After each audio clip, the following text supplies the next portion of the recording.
This is Pete Jones, and you are listening to episode 110 of the Dragons Are Real podcast. Now, I like to cover indie games now and again, so today we're going to do that. We're going to cover a small game, and the game we're going to be covering today is 3, 2, 1 Action. Now, this started off as a Kickstarter last year as a small zine called Rocket to Russia, which was a sci-fi survival adventure. Looked as if it did pretty well, gaining 181 backers. And it is an adventure game in the vein of Contra and Predator, set on a strange island in the middle of nowhere. Now, obviously the Kickstarter has long since finished, but you can pick this up on a drive-through RPG for £7.62. Now, the authors, they've actually released the core rule set for this as a separate document, and this is 3, 2, 1 Action Rulebook. It's pay what you want on drive-through RPG, so you can pay $0 and download it, and I suggest you do, but if you like it, then drop the authors a few bucks. So today we're going to have a dive into 3, 2, 1 Action Rulebook.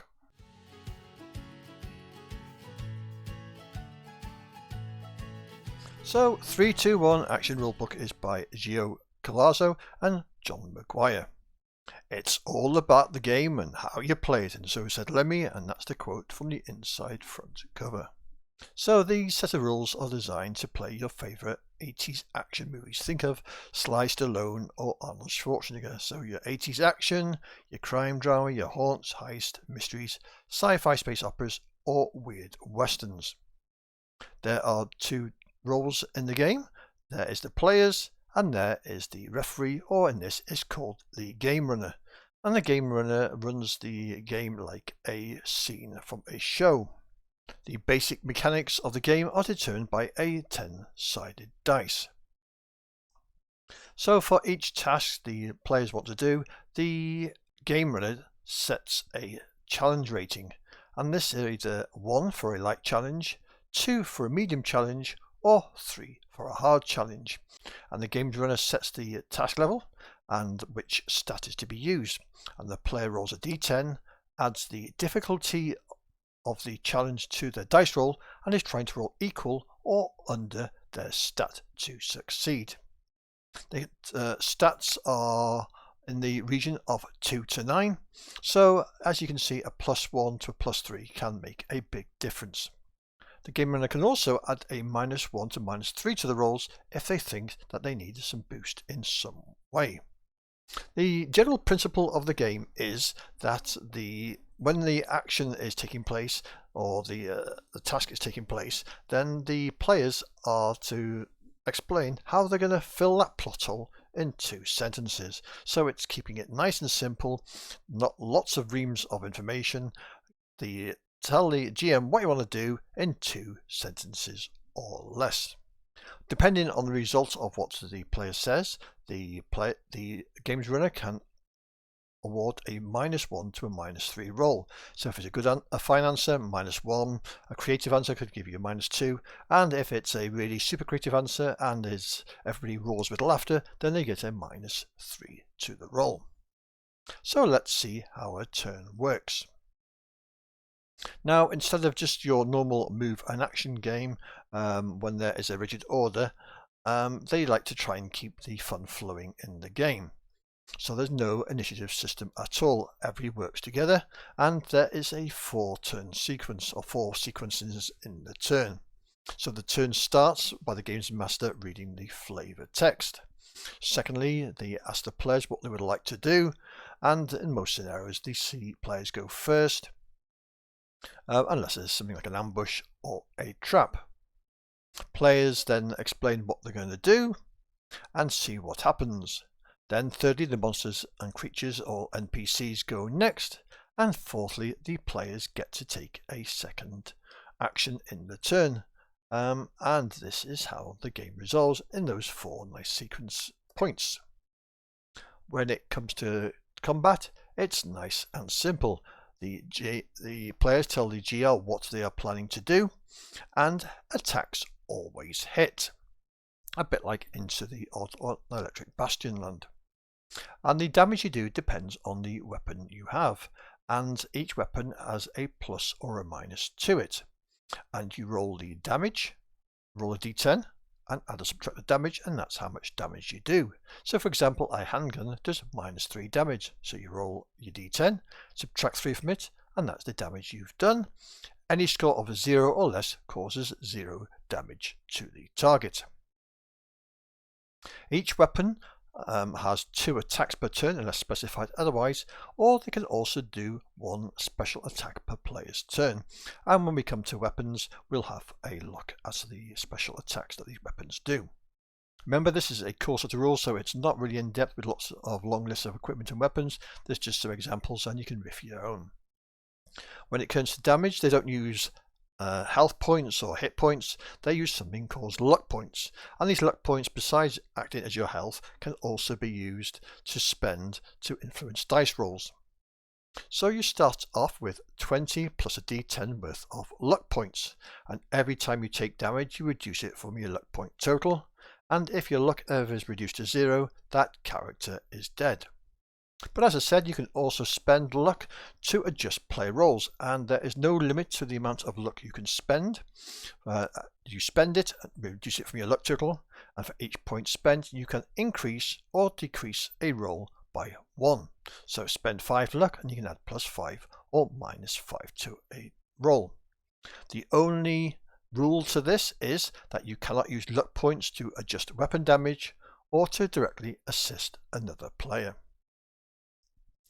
To get luck points back, you earn them at the end of the episode, and you also get them through medkits or other healing techniques, and the GM or GR, gotta get out of this habit of saying GM, the GR can award them for good role play or just whatever he or she feels like.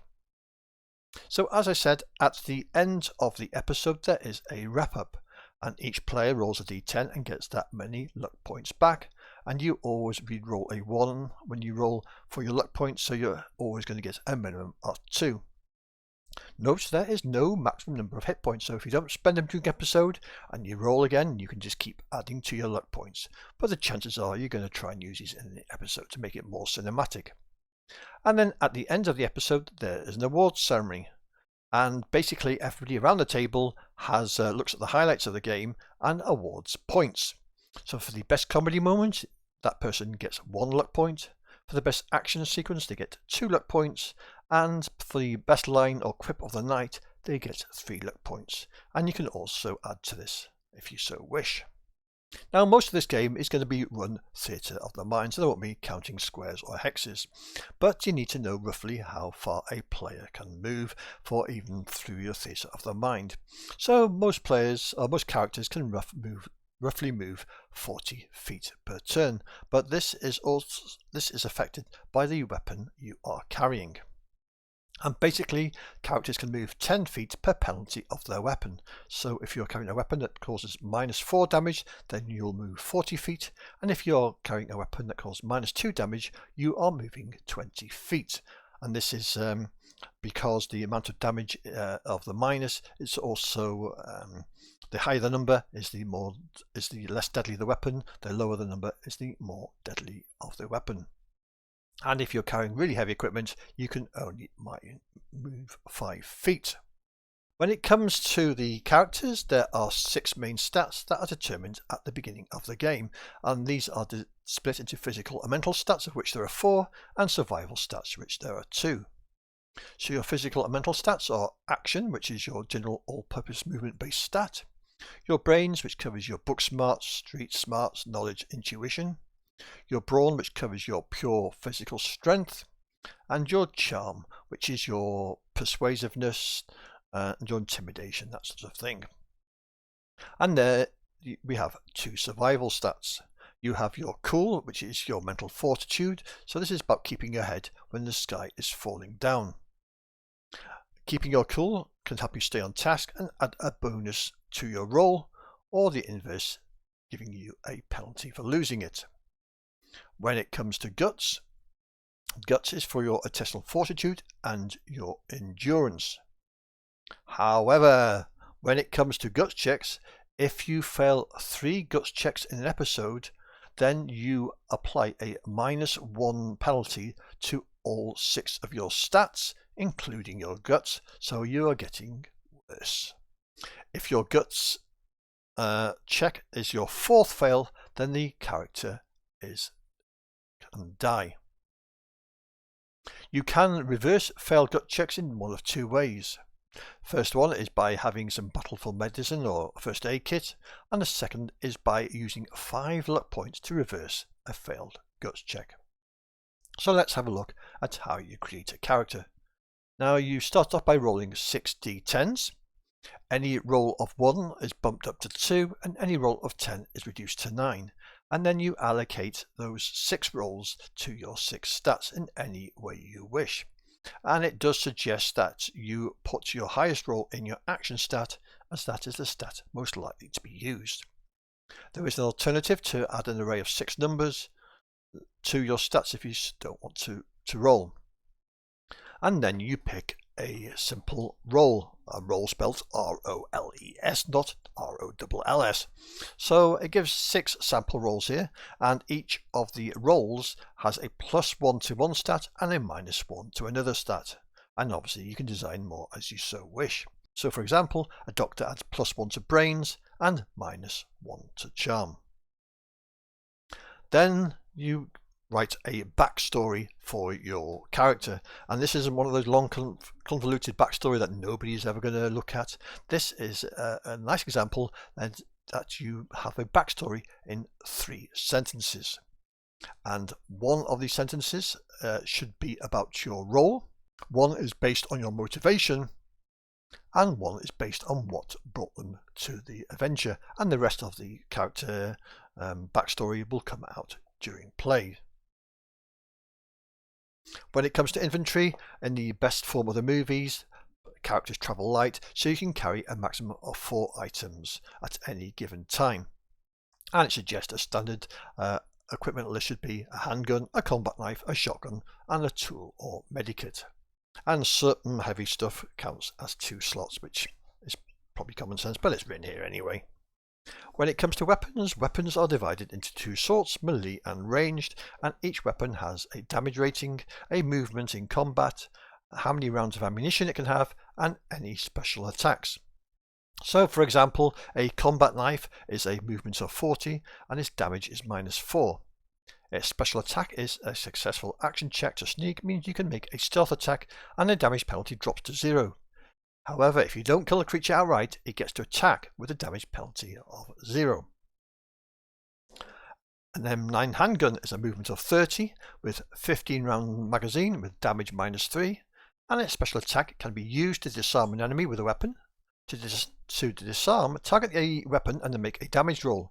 As long as damage is done, any standard weapon will be destroyed. And you can also use it to trigger environmental effects like breaking chains, severing ropes, and triggering traps. And I quite like this, each weapon having a special attack, so you're getting a choice of, do I shoot it twice, or am I going to try and do something special with it? And each one has a nice little flavour. There's not many weapons in it, but again, this is just like a core base rules, so you can add to these as you wish. When it comes to makeshift or improvised weapons, then they suggest that you do that on the fly, or maybe you pre-plan it beforehand. So for example, if you're using a beer bottle, you could restore a luck point or 2 if the character swigs from it before hitting an enemy over the head. When it comes to armor, armor grants temporary luck points to the character, and those temporary luck points are expended first, and once they are depleted, the item is useless. So for example, a flak jacket gives you +5 luck points, while a fallen friend's dog tags give you +2 luck points. So you can adjust these to the flavour of the game. Whenever you find weapons or ammo, then you will roll to see how much ammo it comes with, and basically you roll a d10 because, let's face it, if you're finding weapons, more than likely they've been used. And there are modifiers to the dice rolls on how much ammo you find. So for example, an M4 rifle, you add +1 to that d10 roll, while an M67 grenade launcher is -9 to your roll. Oh yes, the maximum you're going to find there is 1 grenade. Then there is a section for new players on content warning, lines and veils, and the X cards, so safety tools there for people are baked in and ideal for new players. And the PDF ends with a 2-page summary of all the rules, keeping it nice and simple. So yep, that is 3, 2, 1 action. A nice simple game, simple rules. I think it's done a good job there. So do check it out. As I say, it's pay what you want on Drive-Thru RPG, so you can drop it for nothing, and if you like it and you're going to play it, then please do chuck a few quid to the authors. So that's all for this episode. Thank you once again for listening, and remember, you can always check out the website at petejones.neocities.org. It's got links on there to the Twitter, the Facebook, the blog, the YouTube channel, because this is in both YouTube and audio format. And failing all that, you can always send me an email at dragontorealpodcast@pm.me.